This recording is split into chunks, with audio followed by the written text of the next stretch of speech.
रत्नागिरीच्या दौऱ्यावरती आहात, बूथवरती जाऊन म्हणजे मतदार केंद्रामध्ये जाऊन भेटी दिलेल्या आहेत. काय परिस्थिती आहे, कसं वाटतंय, एकूण सर्व परिस्थिती काय आहे?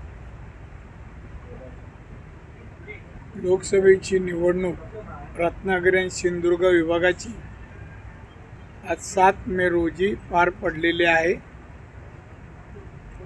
भारतीय जनता पक्ष आणि महायुतीच्या उमेदवार या नात्याने मी सांगेन, कार्यकर्त्यांनी अतिशय चांगली मेहनत केली. कार्यकर्ते, पदाधिकारी आणि लोकप्रतिनिधी जे आमच्या तिन्ही पक्षाचे आहेत त्यांनी अतिशय चांगलं काम केलं आणि त्यामुळेच एक वातावरण विजयाचं बनलेलं आहे. आणि म्हणून सर्व कार्यकर्त्यांना, पदाधिकाऱ्यांना मी धन्यवाद देतो. त्याचप्रमाणे माझ्या पक्षाचे प्रमुख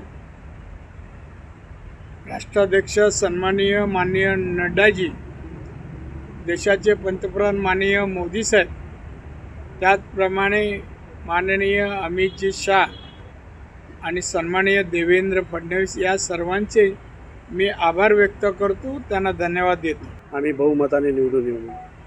काय आहे, एखाद्या दुकानात माल नसला त्याला कोणीचे कसं चालतं होणार, उत्तम चालतं. अरे मालच नाही, उत्तम चालायचं काय?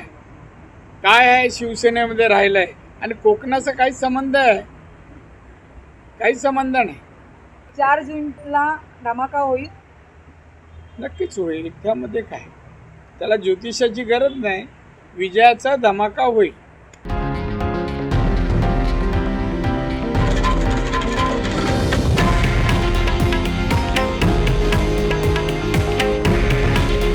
हे आहे देशातील नंबर 1 न्यूज नेटवर्क आणि आपण पाहत आहात TV9 मराठी.